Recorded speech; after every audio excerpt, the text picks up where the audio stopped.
Hi, I'm Dr. Kimberlee Mendoza, and this is another episode of Blue Fire Faith. Grrr! Have you ever struggled with anger? If you do, I know this is something that I had to learn the hard way. I grew up with two very angry men. It sounds like a TV show. My stepdad and my real dad were both very angry men. Loved to scream and yell at me, scream and yell at the wives. I say wives plural because there were more than one. And of course, you know, a lot of my self-esteem issues are wrapped up in some of those screaming matches that my angry fathers gave me. What's sad about anger is it is reciprocal. Like if you are angry and you're always being angry, most likely your children are going to be angry too. And luckily my anger issues started to subside when my kids were still kind of small. However, I know I gave them a little bit of that, and to this day I am sorry for that, because they've had to push through that and learn to deal with it too. And so your anger, it will pass down. If it is contagious. If you are angry towards someone, chances are they're going to be angry towards you, and it's contagious, and it's like a domino effect. Nobody wins, and usually we end up doing things we probably shouldn't be doing. There's a lot of things that come from that. It's funny, Benjamin Franklin said, "Whatever is begun in anger ends in shame," and I think that's a pretty good statement. And so I can remember to this day, by the way, let me just say, Jamie Orlando, if you happen to watch this, or Tony Orlando, who is his brother, happens to watch this, please tell Jamie I'm sorry. I had anger issues, and I was doing a drama presentation. And he was a nice kid who was helping me out, but he didn't do something that I wanted him to do, and I went off on him. And to this day, I still regret that moment in time because he never worked for me again, and I don't blame him because of my attitude.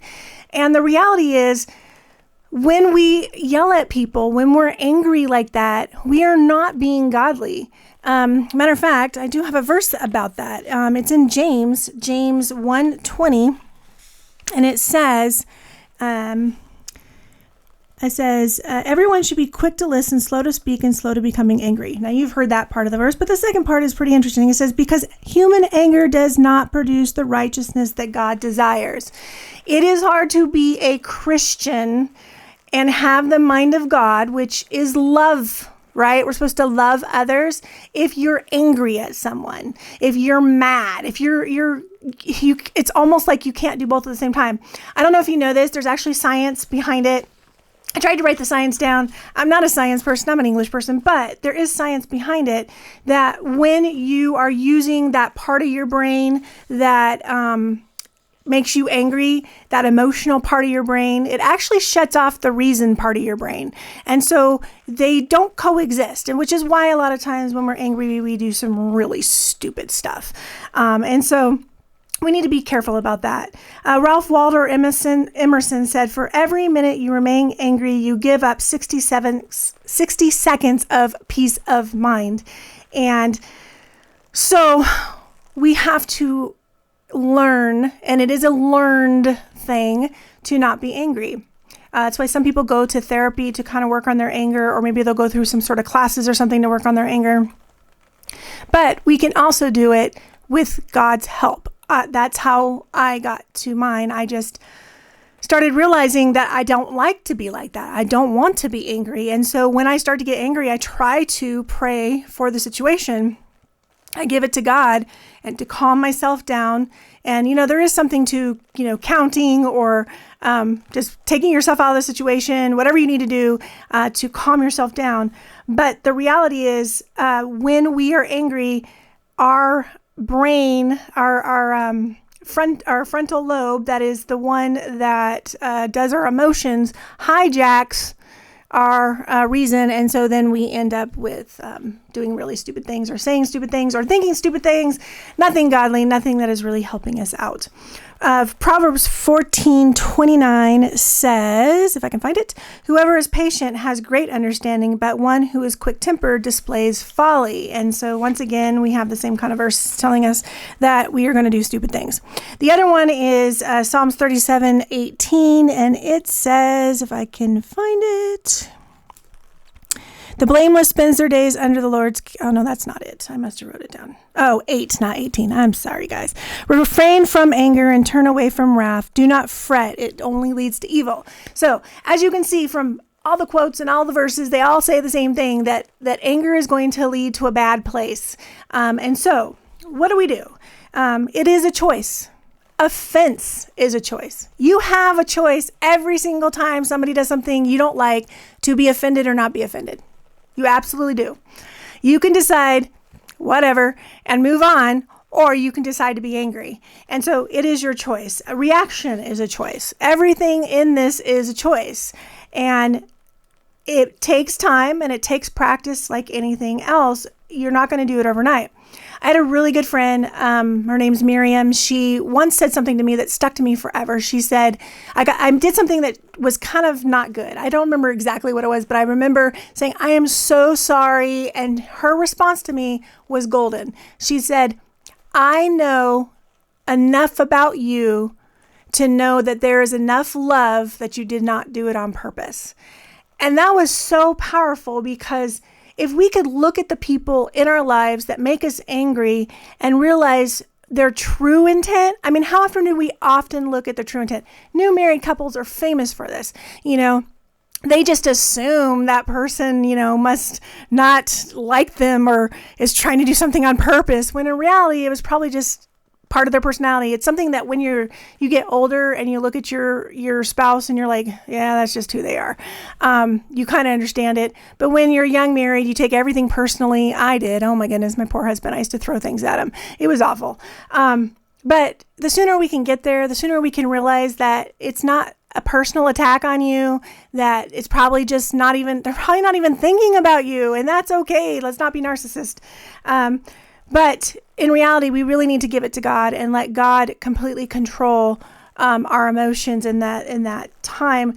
And the truth is if we're letting people make us angry, we're letting them steal our joy. Do we really want people to steal our joy? It's not theirs. They don't deserve it. Don't give it to them. They've already made you mad. Why are you going to give them your joy too? So, in a sense, they're stealing your soul, because they're going to make you do something that you're going to regret later. And then you're going to sin, and then you're going to have to ask God for forgiveness. So, you're giving him too much power. You're giving him too much power. If that person at the grocery store is making you really angry, you are giving them a lot of power. Why? Why are you giving them their power? Why are you giving them their joy? Why are you giving them anything? They don't deserve it. Just get over it. And it takes patience, and it takes love, and it takes God's help. It really does. And trust me, I'm telling you, I was a very angry person. Ask anybody from my early life, and they will tell you I've probably shouted and screamed at them at least half a dozen times, if not more. People from my younger life know I had a serious anger issue. I don't anymore. Every once in a while, I fail. But my kids have learned that you can snap me out of it really quickly. We have kind of a funny story. We were driving down the road. My kids this is back when they were still teenagers, and they were like messing around, and I had a stick shift. So I was like, they almost hit the shifter. And so I was like, stop it. We could all die. And there was like silence for like a few seconds.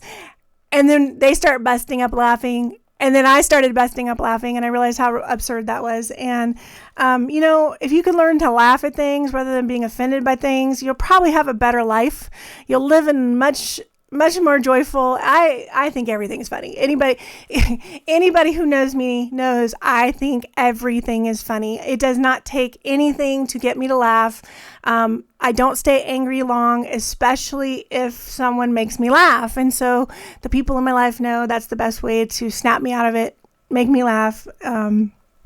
And so really, honestly, at the end of the day, it is the Holy Spirit. We need to pray that he will guide our lives, that he will help us in those situations.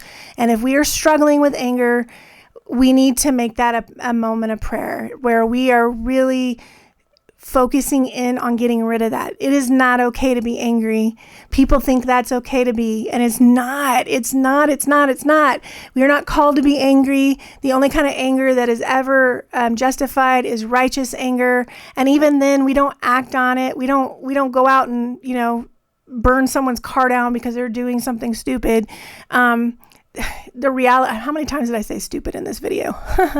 Sorry to all those parents that are watching this with their children that I've said that word. I actually had a friend who used to say something to me every time I use that word. Sorry, I like that word too much. Anyways, we need to work on our anger. And so get someone in your life that can call you on it, and then don't get mad at them when they do. Give them that power to help you through it. Go seek counseling if you have to. If it's just too much for you to handle, then go seek counseling. Start journaling. Journaling's really good to get your feelings out. And pray. This whole entire podcast is all about getting closer to God and praying more. It's hard to be angry when you've got a mouth full of prayers. You know what I'm saying? So, and God can take it. So if you need to scream at the top of your lungs, do it in prayer. God can take it. He's got big, hefty shoulders. But don't yell at your fellow man. Let's love one another just as God has told us to. And let's get over our anger issues and not get offended so easily. All right. That's it for me today. Take care. Bye-bye. Oh, and please like or comment if you want people to see these things, because if not, they never will, and I will just go into the ether. All right, take care. Bye.